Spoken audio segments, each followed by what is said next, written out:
ভবিষ্যতে বাংলাদেশে গণতন্ত্র যেন হোঁচট না খায় সে ব্যবস্থা তৈরি করতে চায় জাতীয় ঐকমত্য কমিশন। এমন মন্তব্য করেছেন জাতীয় ঐকমত্য কমিশনের সহ সভাপতি অধ্যাপক আলী রিয়াজ।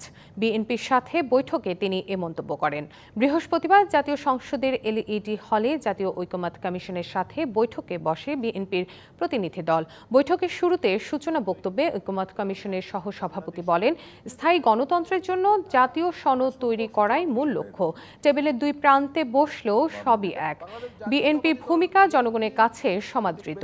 বিএনপির স্থায়ী কমিটির সদস্য নজরুল ইসলাম খান বলেন, সংস্কারে এত বেশি সময় দেয়া যাবে না যাতে মানুষের পরিবর্তনের আকাঙ্ক্ষা স্থিমিত হয়ে যায়। সংস্কারের পক্ষে বিএনপি, সবকিছুর মূলে জনগণ, তাদের সম্মতিতে সব হতে পারে।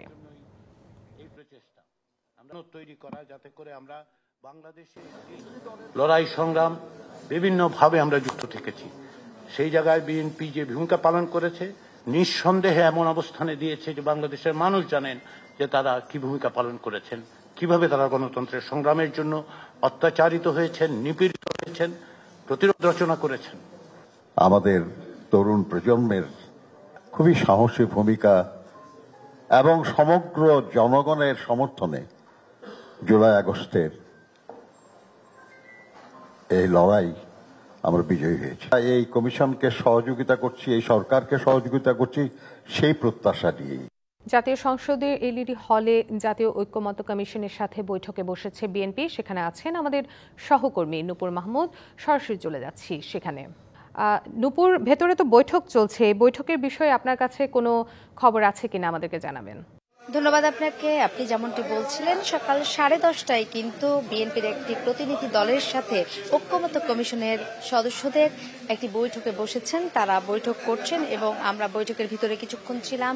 সেই সময় কিন্তু ঐকমত্য কমিশনের সহসভাপতি ডক্টর রিয়াজ আলী কথা বলেছেন এবং সাংবাদিকদের জানিয়েছেন বেশ কিছু বিষয়ে। তাদের আজকের এই বৈঠক নিয়েও কিন্তু কথা বলেছেন বেশ কিছু বিষয়ে। আমরা সে বিষয়ে জেনেছি। যমুনা ইলেকট্রনিক্স ঈদে ডাবল খুশি অফার সিজন 3, যে কোনো পণ্য কিনলেই পাচ্ছেন নিশ্চিত ঈদ উপহার। সেই সাথে তিনি বলেছেন যে ভঙ্গুর অবস্থায় ছিল গণতন্ত্র, আর এই ভঙ্গুর অবস্থা থেকে ফিরিয়ে আনার জন্য তারা চেষ্টা চালিয়ে যাচ্ছেন এবং কাজ করছেন সেই মতে।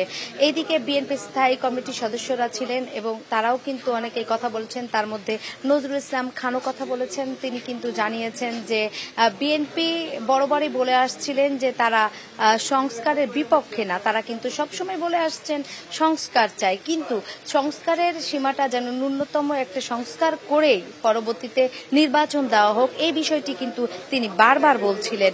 এমনকি তিনি বলছিলেন যে নির্বাচন পিছিয়ে দেওয়ার বিষয় নিয়েও কিন্তু তিনি বারবার কথা বলছিলেন।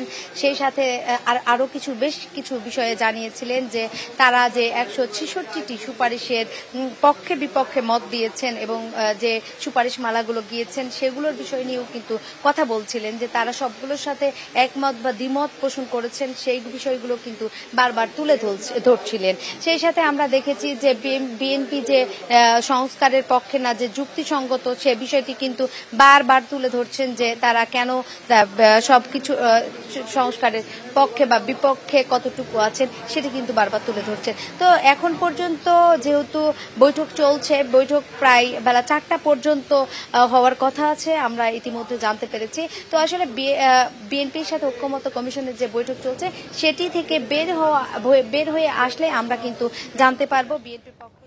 জি নূপুর, বৈঠক শেষ হলে হয়তো এই বিষয়ে আমরা আরো কিছু জানতে পারবো আপনার কাছ থেকে।